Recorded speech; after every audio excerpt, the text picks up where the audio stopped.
தயவு பதிவு 6. நூலின் பெயர் பரமான்மபதி. பரமான்மபதி யூனிவர்சால் சோல். நூலாசிரியர் தயாநிதி சுவாமி சரவணானந்தா. திருச்சிற்றம்பலம். அருட்பெருஞ்சோதி அருட்பெருஞ்சோதி தனிப்பெரும் கருணை அருட்பெரும் ஜோதி. அத்தியாயம் 5. ஆவிகளின் உண்மை. ஆவிகளின் உண்மை. முன் தலைப்பில் கூறப்பட்ட சூக்கும தேகமும் அதன் சக்தி செயல்களும் கொண்டு விளங்கும் நுண்பூத வடிவங்களே இந்த ஆவிகளாகும். முன் தலைப்பில் கூறப்பட்ட சூக்கும தேகமும் அதன் சக்தி செயல்களும் கொண்டு விளங்கும் நுண்பூத வடிவங்களே இந்த ஆவிகளாகும். இவற்றினிடத்து சில பல குறைகளும் ஒரு சில விசேடங்களும் உள்ளன. அவற்றால் தீங்கும் நன்மையும் உண்டாகலாம். அருள் நெறிக்கு அவை ஒன்றும் பயன்படாவாம். அதனின் அவற்றை லட்சியம் செய்ய வேண்டியது இல்லை. எனினும் அவற்றின் உண்மையை உள்ளவாறு தெரிந்து கொண்டு விட்டால் சந்தேகங்கள் அரும். அவைகளில் நாட்டமும் செல்லாது. துணைத்தலைப்பு: ஆவிகளின் படைப்பு. ஆவிகளின் படைப்பு. கண்கூடாக காண்கின்ற இந்த உலகத்தில் எத்தனையோ மக்கள்கள் தினமும் தோன்றிக்கொண்டும் மறைந்து கொண்டும் இருக்கின்றார்கள். மறைகின்றவர்களின் தூல உடம்புகள் விரைவில் சிதைந்து அழிந்து போகின்றன என்பது எல்லோருக்கும் தெரியும். ஆனாலும் அவ்வுடம்பினுள் உடம்பாய் சூக்குமமாய் இருந்த ஆவி வடிவம் சூக்கும சக்தியால் நிலைத்து பலகாலம் உலவிக் கொண்டிருப்பதாம். தூள வாழ்வில் கொண்டிருந்த குண செயல்களும் ஆற்றல்களும் தோற்றமுமே அந்த ஆவி வடிவங்களில் விளங்கும்.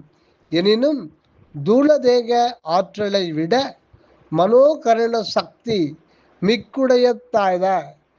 மிக்குடையது ஆதலின் இந்த சூக்கும தேகத்தின் ஆற்றல் ஒரு வகையில் அதிகமாகும். தூல நிலையில் செல்ல முடியாத இடத்திற்கும் முடிக்க கூடாத செயலுக்கும் செல்லவும் ஆற்றவும் முடிந்து விடுகின்றதாம் இந்த ஆவிகளினால். நற்குண செயலோடு வாழ்ந்து மரித்தவர்களின் ஆவி பிறருக்கு துணை புரிய முடியும். அப்படி இல்லாது தீய வழியில் கொடுங்குண செயலோடு இருந்து மாண்டவர்களின் ஆவி பிறருக்கு தீமையே புரியும். காலம் செல்ல செல்ல இந்த ஆவி வடிவங்கள் ஆற்றல் குன்றி மங்கி மறையும். ஆனால் இக்கால எல்லை புற ஆயுள் காலத்தை விட பல மடங்கு அதிகமாம்.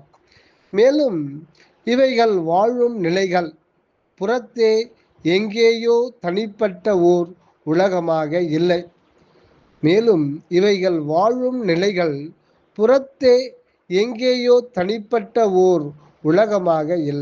அவை நம் உயிர் உணர்வில் ஒடுங்கி கிடக்கும் மனோகரண அகநிலைகளில் சுக்குமமாகவே அமைந்துள்ளனவாம். இயற்கை முறையாலும் சில யோக சாதனா முறையாலும் இந்த சுக்கும ஆற்றல்கள் எழுப்பப்படுகின்றன.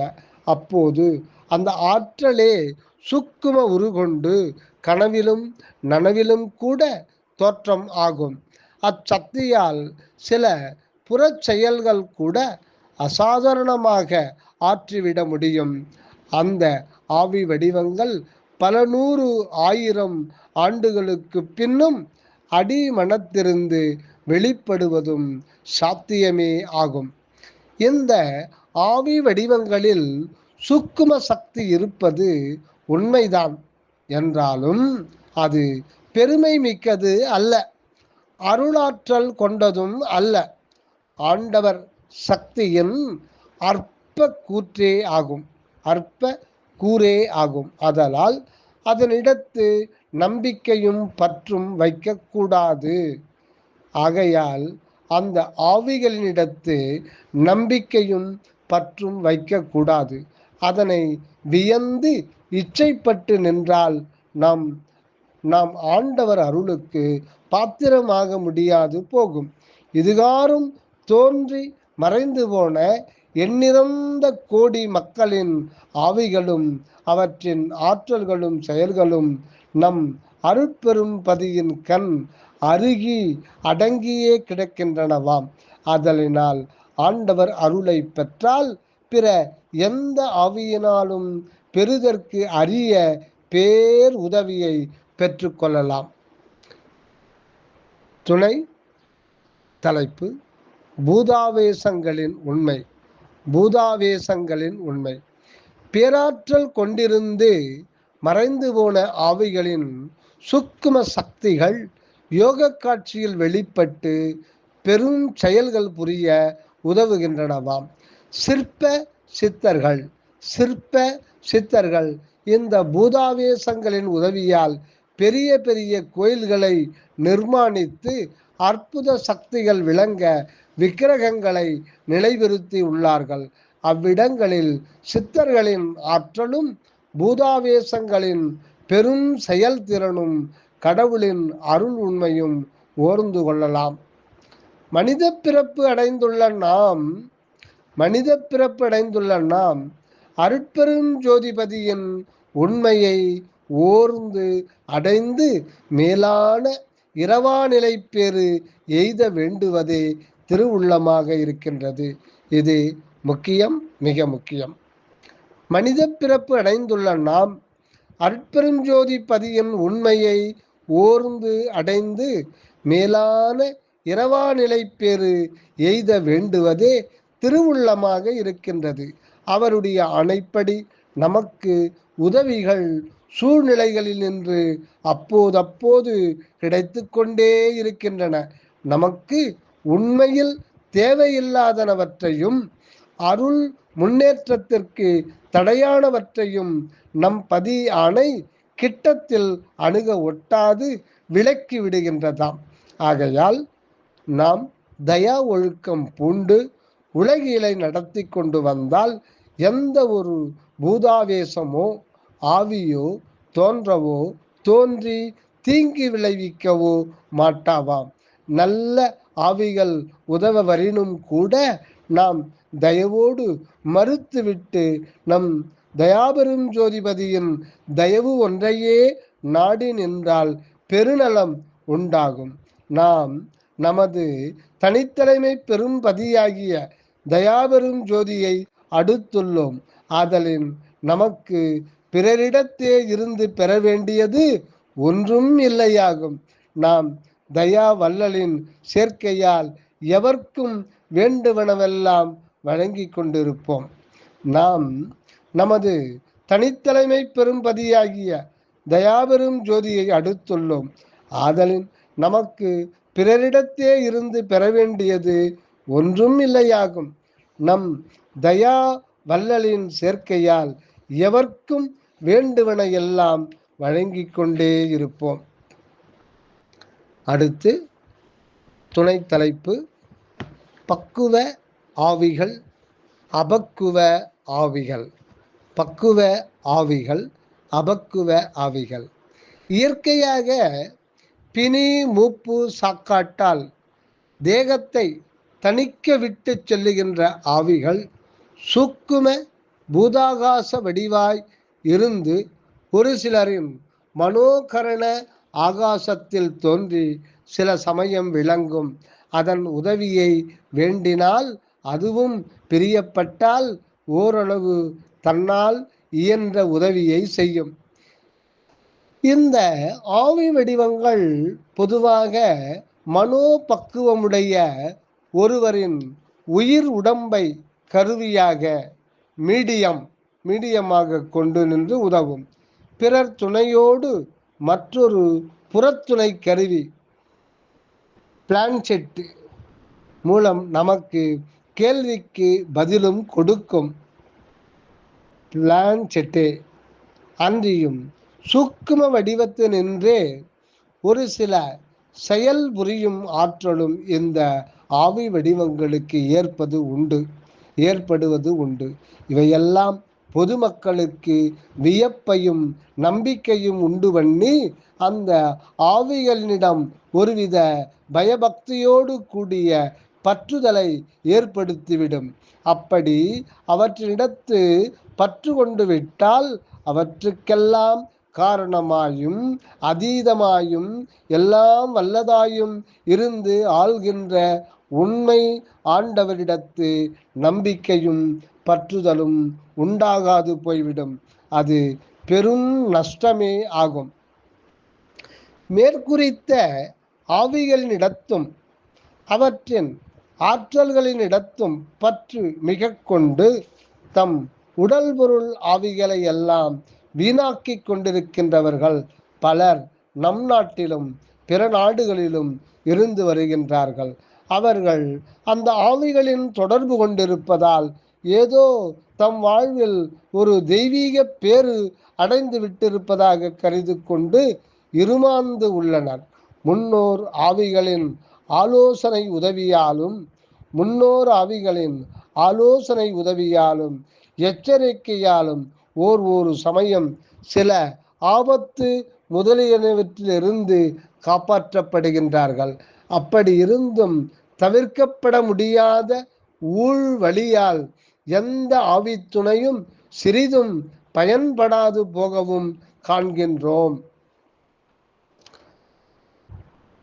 முன்னோர் ஆவிகளின் ஆலோசனை உதவியாலும் எச்சரிக்கையாலும் ஒரு சமயம் சில ஆபத்து முதலியவைகளினின்று காப்பாற்றப்படுகின்றார்கள். அப்படி இருந்தும் தவிர்க்கப்பட முடியாத ஊழ் வழியால் எந்த ஆவித்துணையும் சிறிதும் பயன்படாது போகவும் காண்கின்றோம். சிலர் இறக்கும் தருவாயில் இருக்கும்போதே அவர்களுள் மறைந்து கிடந்த முன்னோர் ஆவிகள் அவர்களுக்கு முன் தோன்றி தம் நிலைக்கு அழைத்து கொள்ளவும் செய்யும். அந்த ஆவிகளின் துணையும் தயவும் கொண்டு சில தந்திர முறையால் ஒருவனது ஆயுளையும் கூட அதிகப்படுத்தி கொள்ளவும் கூடும். ஒருவனுக்கு ஆயுள் சிருஷ்டி ஆரம்பத்திலேயே விதிக்கப்படுவிடுது அல்லவா? அதனை எவராலும் மாற்ற முடியுமா என்று கேட்கப்படலாம். சத்திசாரத்தால் தான் இதற்கு உண்மை காண வேண்டும். கண்டால் இதன் சந்தேகங்கள் எல்லாம் ஒழியும். கடவுள் ஒரு ஆன்மாவுக்கு ஜீவதேகத்தை கொடுத்து காத்து கொண்டிருக்கின்றார். அந்த ஆன்மா பரிவாகமுற்று திருவருளாலே தன்னைத்தான் அறிந்து தன் உண்மையாகிய கடவுள்மய வாழ்வு ஏற்கும் வரை தேகபோக வாழ்வில் செலுத்தி கொண்டே இருப்பதே அவருடைய திருச்செயல் அல்லது அருள் நியதியாக இருக்கின்றது. இம்முடிவு எய்தும் முன் பலமுறையும் பல வழிகளிலும் தவறவே நேரும். அவற்றால் எல்லாம் கைவிட்டு விடாது திருவுள்ளம் இறங்கி மேலும் மேலும் இவ்வுலகிடை தோற்றுவித்து ஒவ்வொருவரையும் வாழ்வித்து கொண்டே உள்ளார். ஆகையால் எவரேனும் அருள் நன்முயற்சி செய்து மேலேற விளைந்தால் உடனே கரம் கொடுத்து உதவவே காத்திருக்கின்றார் நம் தயா வல்லல் என்று அறிய வேண்டும். அமுயற்சி உடையார் திருவருளால் உயிர் விளக்கம் அதிகம் கிடைக்க பெற்று முன் விதிக்கப்பட்டிருந்த ஆயுள் எல்லையையும் கடந்து வாழ வல்லவர்கள் ஆவார்கள். முடிவாக அவர்களுடைய அகங்கார போதம் ஒழிந்து அருள் வண்ண வாழ்வு. அகங்கார போதம் ஒழிந்து அருள் வண்ண வாழ்வு ஏற்படும் போது உடலுக்கு ஏற்பட்டிருந்த ஆயுள் எல்லையே முற்றும் அழிக்கப்பட்டுவிடும். அப்போது முதல் அந்த ஆன்மாக்கள் அநேக நிறைவு கொண்டு என்றும் நிலவும். இது சுத்த சன்மார்க்கர் உருகின்ற அழியா வாழ்க்கை நிலையாகும்.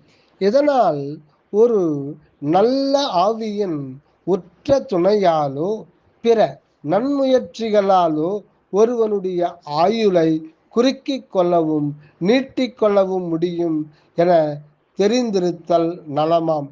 ஆனாலும் இப்படி ஒருவனுடைய ஆயுளை குறைத்து முடித்து கொள்ளுவதாலோ அல்லது பெருக்கி வளர்த்து கொள்ளுவதாலோ பேரின்ப நிலை அடைந்தவர்களாகிவிடார்கள்.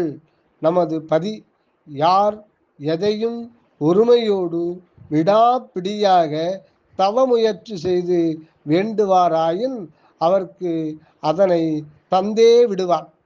நமது பதி யார் எதையும் ஒருமையோடு விடாப்பிடியாக தவமுயற்சி செய்து வேண்டுவாராயின் அவர்க்கு அதனை தந்தே விடுவார்.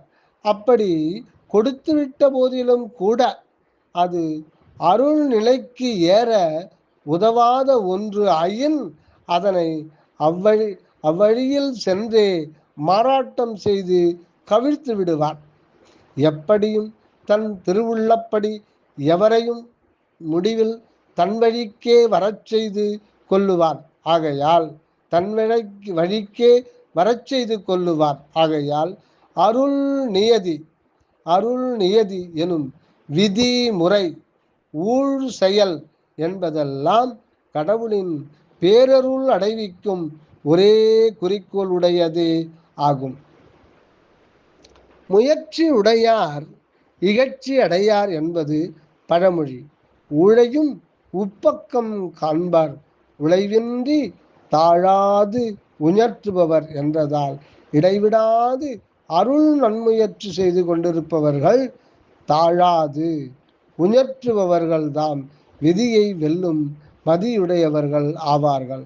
இதனால் ஏகதேச ஜீவதயா நன்முயற்சி மேற்கொண்டவர்கள் தங்கள் துன்பங்களையும் கேடுகளையும் சற்று விலக்கிக் கொண்டு வள வாழ்வோடு நீடித்திருப்பவர்கள் ஆவார்கள்.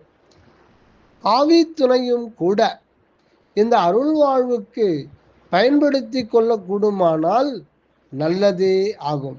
மற்றபடி முன்னோர்களின் நல் ஆவித்துணை கொண்டும் மருள் உலக வாழ்வில் மயங்கி முயங்கி கிடந்து உழன்று கொண்டிருத்தல் அறியாமையே ஆகும். ஆவித்துணையால் மாயாஜாலங்கள் செய்து கொண்டிருத்தல் அருள் நெறிக்கு முற்றிலும் முரணானதாகும்.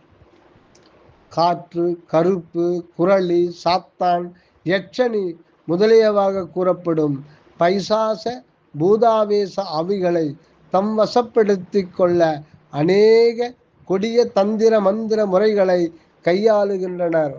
அதிக பிரயாசைப்பட்டு ஒரு சில சித்திகளை அடைகின்றார்கள். அச்சித்திகளால் உலகை மயக்கி பிழைத்து முடிவில் வீண் போகின்றார்கள். அவர்களுக்கு உதவின ஆவிகள் அவர்களையே முடிவில் தம்மோடு அழைத்து கொண்டு விடுகின்றனவாம். இந்த மாயாஜால மந்திர மார்க்கம் முன்பு அதிகம் பயிலப்பட்டு வந்தது. உலகம் அன்று அதிகம் மதித்திருந்தது. அக்காலம் இப்பொழுது முடிந்து விட்டது. அருள் நிறை சன்மார்க்கம் உதயமாகி விட்டதால் அந்த பழைய இருள் நெறிகள் விரைந்து விரைந்து ஒழிந்து சென்று கொண்டுள்ளனவாம். அந்த ஆவிகளும் மீளா நெறியில் சென்று மறைந்தே போய்கொண்டிருக்கின்றனவாம். இனி அவற்றை நன்மார்கிகள் எவரும் விரும்ப மாட்டார்கள். ஒரு சில துன்மார்கிகள் விரும்பி முயன்றாலும் கூட இனி அவை சித்திக்க மாட்டாது. இது திருவருள் ஆணை. அடுத்தது துணை தலைப்பு பேயாட்டல். பேயாட்டல். மக்களில் சிலர் தற்கொலையாலும் கொலையாலும் விபத்துகளாலும் அகால மரணம் அடைந்து விடுகின்றார்கள். இம்மாதிரி இறப்புண்டாகாது இருந்தால் இவர்கள் குறிப்பிட்ட காலம் வரை இருந்து இறப்பு அடைபவர்களே ஆவர். அப்படி ஏற்படாது இடைக்காலத்தில் இந்த சம்பவம் நேர்ந்து விடுவதானால் அந்த தேகங்களிலிருந்து வலிய அப்புறப்படுத்தப்படுகின்ற ஆவி வடிவங்கள் நுண்பூத தோற்றத்தோடு ஊசலாடி கொண்டிருக்கும். இவைகளில் நற்குண செயல் உடையாரின் ஆவி வெண்ணிறத்தோடும் ஒளி உலகிலும் உழன்று கொண்டிருக்க, மற்ற தீயோர் ஆவிகள் காரிருள் உலகில் கவலை வாழ்வில் சுழன்று கொண்டே இருக்கும்.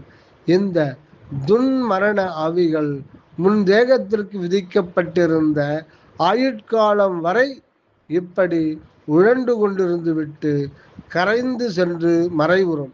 இந்த இடைக்கால பகுதியில் தான் இந்த ஆவிகள் திட மனோகரணம் இல்லாத மக்களை, முக்கியமாக பெண்களையும் அருள் ஒழுக்கம் பூணாத சாதகர்களையும் வந்து பற்றக்கூடும். இவர்களுடைய மனோகரணத்தில் இந்த ஆவிகள் தாக்குவதால் இவர்கள் தம் சுய உணர்வு நிலையை இழந்து விடுகின்றார்கள். அப்போது அந்த ஆவிகளின் செயல்தான் வெளிப்படுகின்றதாம். இது மிக சிற்றளவில் இருக்கும்போது மனோவேதன நோயை மூளையில் தோற்றுவித்து விடுகின்றதாம். இதனால் இந்நோய் தவிர்க்க செய்யும் தந்திர முறையே பேயாட்டல் ஆகும். மூளை நரம்புகளுக்கு அதிர்ச்சி உண்டு பண்ணத்தக்க ஒளி மனம் பரிசம் முதலிய கொண்டு தலையை சுழற்றி ஆட்டுவதால் அந்த ஆவேசங்களின் செயல் அடங்கும், நீக்கவும் படும். இந்நோய் போக்க ஒரு சில சிற்பாலயங்களில் யந்திர மந்திர பீடங்கள் அமைக்கப்பட்டுள்ளன. அந்த இடங்களில் குறிப்பிட்ட காலங்களில் பக்தி சிரத்தையோடு சென்று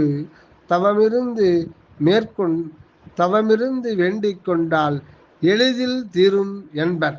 இவற்றில் நம்பிக்கை குறைந்து போன இந்த காலத்திலே பயனும் ஏற்படுகின்றது இல்லை. நமது பரமபதியின் திருவடி நிலையை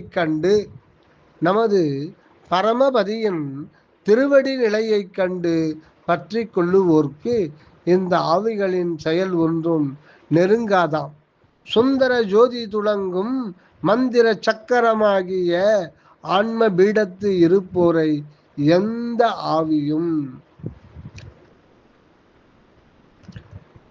நெருங்க முடியாது. எல்லாம் கைகட்டி வாய்வொத்தி முன்னின்று ஏவல் செய்யும் என்பது வள்ளல் ஆணையாம். அடுத்ததாக ஆவிகளின் தோற்றம். ஆவிகள் எப்படி தூலத்திலிருந்து பிரிந்து வெளிப்படுகின்றன என்பதும், அவை அங்ஙனம் வெளிப்பட்ட போது எவ்வண்ணம் காட்சியாகின்றன என்றும் சிறிது விளக்கப்படுவது உண்டு.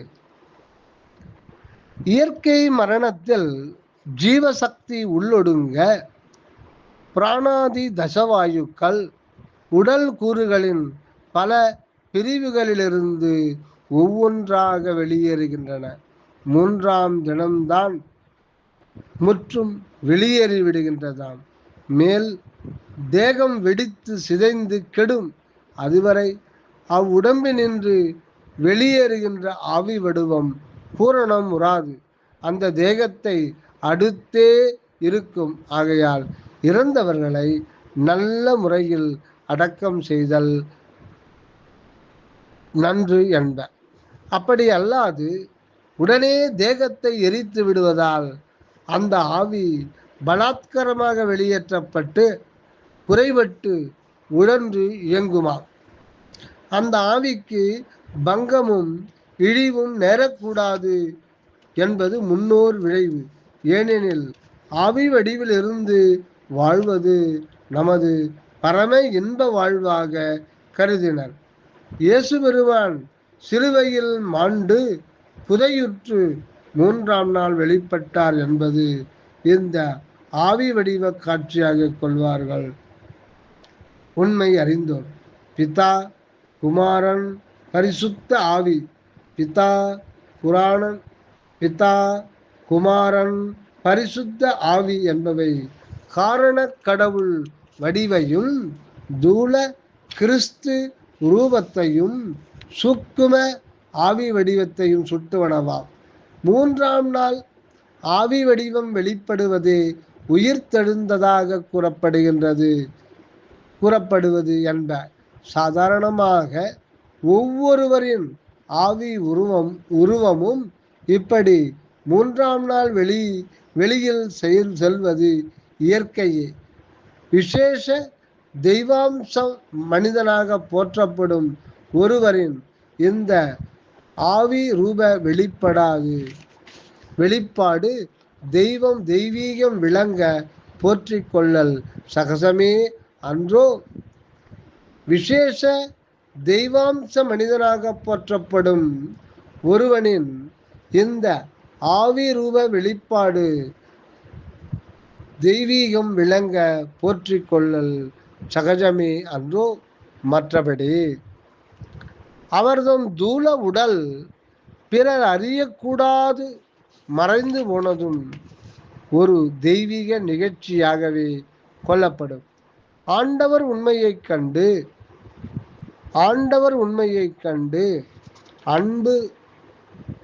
அன்பு வண்ணமாய் திகழ்ந்திருந்த அவர் தன் அன்பு, அறிவு, அனுபவங்களை ஏகதேசம் பிறருக்கும் வழங்கி கொண்டிருக்கின்றார். இந்த ஆவி வடிவுடன் இருந்து கொண்டுதான் இப்படித்தான் உதவுகின்றனர் மற்ற மார்க்க தலைவர்களும் கூட.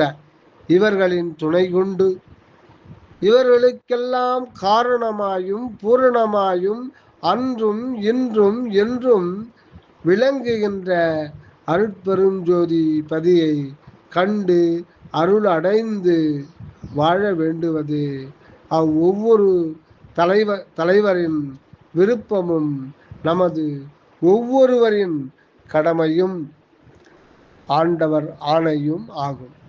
அடுத்ததாக ஆவி வழிபாடு. உண்மை ஆண்டவர் வழிபாடு ஆற்ற வேண்டியே இந்த ஆவிகளின் துணையை வேண்டுமானால் நாடலாமே ஒழிய அந்த ஆவிகளையே கதி என கருதி சரணடைந்து வழிபாடு செய்து கொண்டிருத்தல் உயர் செயல் ஆகாது. அந்த ஆவிகளில் 2 பிரிவுகள் கொள்ளப்படுகின்றன. ஒன்று தென்புலத்தார், மற்றொன்று தெய்வம். தென்புலத்தார் இவர்கள் பிதிரர், அதாவது சந்ததியாரின் ஆவி வடிவங்கள் ஒவ்வொரு மனிதனுக்கும் துரதேகம் வெளிப்பார்வையிலும் சுக்குமது வடிவம் உள்மறைந்தும் இருப்பது அறிவோம். இந்த சுக்கும வடிவமே ஆதி பூர்வம் என்றும் தூல வடிவம் அந்தம் அல்லது உத்தர வடிவம் என்றும் கொள்ளப்படும். இந்த பூர்வ உத்தரமே நம் நில உலக படைப்பில் தென்பகுதியும் வடபகுதியுமாக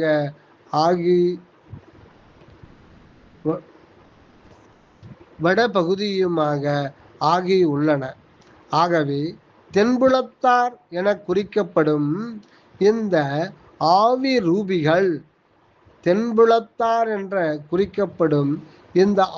ரூபிகள் பிரமனால் முதலில் அல்லது ஆதியில் படைக்கப்பட்டவர்களாக அணிந்து கூறப்பட்டனவாம். ஆதலின் மக்கள் இந்த ஆவி வடிவங்களை போற்றி பணிந்து வழிபட்டால் நலம் பெறலாம் என கொண்டு வலியுறுத்தினர். இம்முறையில்தான் இப்பிதிரர் ஆவி வழிபாடு உலகில் பல பாகங்களிலும் நெடுங்காலமாக வழங்கப்பட்டு வந்துள்ளன. இவ்வுண்மையை சரியாய் அறிந்து கொள்ளாமலும் புற விஞ்ஞான மோகத்தாலும் அந்த ஆவி வழிபாட்டில் பற்று குன்றி கைவிடப்பட்டு வருகின்றது. மற்றொரு புறத்தில் சுத்த சன்மார்க்க உண்மை நெறி தோன்றி பரவிக்கொண்டுள்ள காரணத்தாலும் ஆவி வழிபாட்டு முறை மறைந்து ஒழிய வேண்டியுள்ளதாம். அடுத்தது தெய்வம். தென்புலத்தார் பொதுவாக ஆன்ம ரூபிகள் என கொண்டு உரைக்கப்பட்டது அறிந்தோம். அந்த ஆவிகளின் சாதாரண இயல் செயல்களுக்கும் அதிகமான பேராற்றலும் பெருஞ்செயலும் கொண்டு விளங்கின சத்துக்களின் ஆவி வடிவங்கள் கற்பனா ரூபங்கள் தாம் தெய்வங்களாக கொள்ளப்படுகின்றதாம். கற்பனா ரூபங்கள் தாம் தெய்வங்களாக கொள்ளப்படுவன. தயவு ஆற்றல் மிக கொண்ட சுத்த ஆவி வடிவங்களே தெய்வமாக வழிபட தக்கனவாம். மற்றவைகளை அறிவும் அன்பும் பக்குவமுறாதவர்கள் போற்றும் சில தெய்வங்களாக உரைப்பர். முதல் பிதிரராகிய தென்புலத்தோரை வழிபட்டு அத்துணையோடு தெய்வங்களையும் வழிபடுவதால் மேலான பயன்களை அடையலாம் என்பது ஆன்றோர் கொள்கையாம். ஆனால் இப்பொழுது தென்புலத்தார் தெய்வம் எல்லாம் சித்திர ஓவிய சிற்ப வடிவங்களில் கண்டு வெறுப்போடு கூடிய வந்தனை வழிபாடுகளே செய்யப்பட்டு வருகின்றன காண்கின்றோம். இது பகுத்தறிவுவாதிகள் என்று கூறிக்கொள்ளுகின்ற உண்மை அறியாதவர்கள் புறக்கணிக்கப்பட்டு வருவதையும் அறிகின்றோம். இத்தருணம் அருள் உண்மை வெளிப்படுகின்றதால் எல்லாம் வல்ல ஆண்டவரை அருட்பெருஞ்சோதி வடிவில் நேரடியாக கண்டுகொண்டு எவ்விடத்தும் எக்காலத்தும் அருள் வழிபாடு ஏற்றிக்கொண்டு ஆனந்தமாக வாழ்வோம். அகமிருந்து வருக அருளுடன் அனகமாக வாழ்க தயவு.